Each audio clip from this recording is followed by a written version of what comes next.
नमस्कार, मैं अर्चना। मेरे YouTube चैनल पर आप सबका स्वागत है। फ्रेंड्स, आप लोगों ने देखा होगा कि कुछ लोगों को हमेशा एसिडिटी की शिकायत रहती है।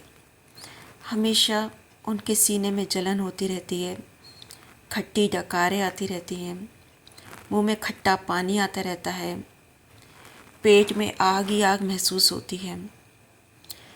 तो उनको हर टाइम, चाहे वो कैसा भी खाना खाएं, भारी खाएं, हल्का खाएं, उनको हमेशा एसिडिटी की शिकायत रहती है।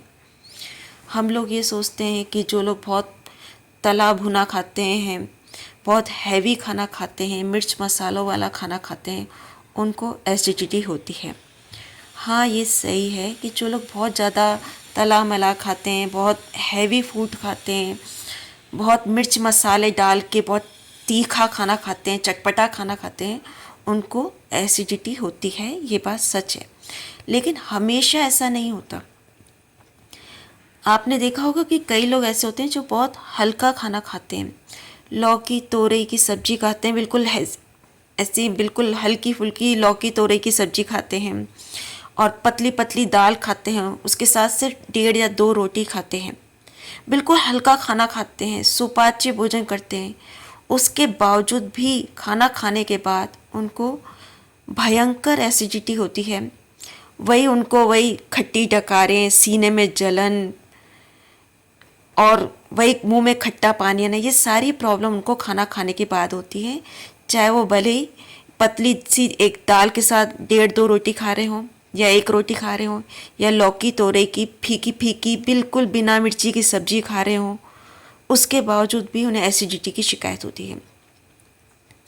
इसका कारण है कि उनका जो डाइजेस्टिव सिस्टम होता है, जो पाचन तंत्र होता है उनका, वो वीक होता है, वो कमज़ोर होता है। तो एसिडिटी की प्रॉब्लम का मेन कारण यही है कि जो हमारा पाचन तंत्र है, हमारा जो डाइजेस्टिव सिस्टम होता है, वो वीक हो जाता है, तब जाकर हमें एसिडिटी की प्रॉब्लम होती है।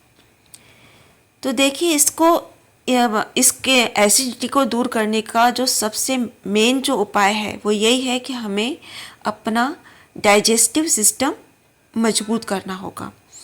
और हमारे डाइजेस्टिव सिस्टम को, हमारे पाचन तंत्र को मजबूत करने का, स्ट्रॉन्ग करने का जो सबसे अच्छा उपाय है, सबसे बेहतरीन उपाय है, वो है प्राणायाम, कपालभाति प्राणायाम।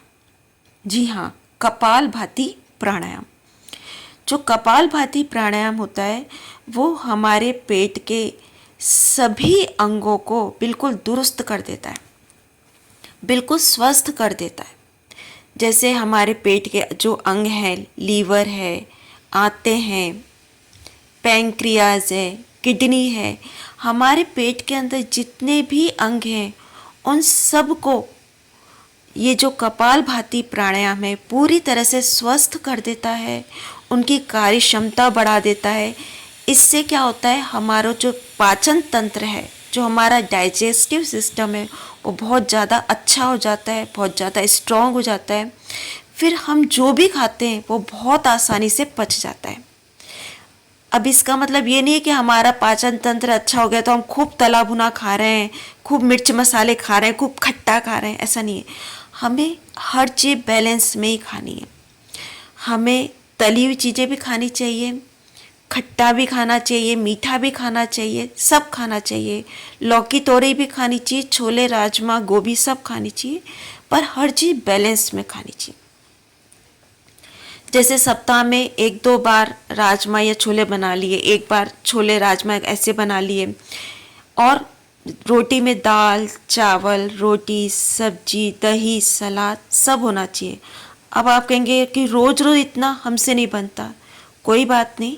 आप नाश्ते में दही पराठा खा लो, लंच में आप दाल रोटी खा लो, दाल चावल खा लो, दाल चावल खा लो। रात को आप कोई रसेदार सब्जी बना लो, या सूखी सब्जी बना लो, साथ में एक दाल बना लो, रोटी बना लो। रोटी से लंच में आधा 1 घंटा पहले सलाद खा लो। शाम को 4-5 बजे 3-4 बजे 4-5 बजे कुछ फल खा लो, या आप सुबह भी ब्रेकफास्ट में फल खा सकते हो। कहने का मतलब है कि हमारी जो डाइट है बैलेंस होनी चाहिए, उसमें फल, सलाद, दही, दाल, चावल, सब्जी, ये सब होना चाहिए। थोड़ी मात्रा में चटनी वगैरह भी होनी चाहिए। हरी चटनी हमारे स्वास्थ्य के लिए बहुत फ़ायदेमंद है। थोड़ी सी मात्रा में हरी चटनी भी होनी चाहिए। तो हमें बैलेंस में खाना चाहिए और बहुत ज़्यादा ठूस कर नहीं खाना चाहिए। हमेशा भूख से आधी रोटी कम खानी चाहिए। तो जो हमारा खाना है वो बहुत आसानी से पच जाता है, डाइजेस्ट हो जाता है। हमेशा आप भूख से आधी रोटी कम खाइए तो आपका खाना बहुत आसानी से पच जाएगा और फिर आपको एसिडिटी नहीं होगी। और दूसरा, खाना खाने के बाद आप 8-10 बार टहला जरूर कीजिए, चाहे आप घर के अंदर ही टहल लीजिए, लेकिन खाना खाने के बाद आप कम से कम 8-10 बार टहलिए। आप देखेंगे भूख से आधी रोटी कम खाइए। खाना खाने के बाद सुबह और शाम दोनों टाइम, भले आप घर के अंदर ही टहल लीजिए, 8-10 बार टहल लीजिए। और कपाल भाती प्राणायाम डेली कीजिए, कम से कम 10 मिनट सुबह। अगर आप 10 मिनट नहीं कर सकते तो कोई बात नहीं, आपके अंदर का वीकनेस है, आपको थोड़ी कमजोरी महसूस होती है, आप नहीं कर सकते ज़्यादा, तो सिर्फ 5 मिनट कर लीजिए, लेकिन कपाल भाती प्राणायाम आप जरूर कीजिए। भूख से आधी रोटी कम खाइए और खाना खाने के बाद दोनों टाइम 8 से 10 बार टहलिए। अगर आप घर के बाहर नहीं टहल सकते तो अपने घर के अंदर ही एक कमरे से दूसरे कमरे में टहल लीजिए। आप ये करके देखिए, आपकी एसिडिटी पूरी तरह से हमेशा हमेशा के लिए समाप्त हो जाएगी, जड़ से ख़त्म हो जाएगी। बस आप कपाल भाती प्राणायाम डेली कीजिए। धन्यवाद। जय श्री कृष्ण। और यदि आपको मेरा ये वीडियो पसंद आए तो please like, share and subscribe. Thank you. जय श्री कृष्ण।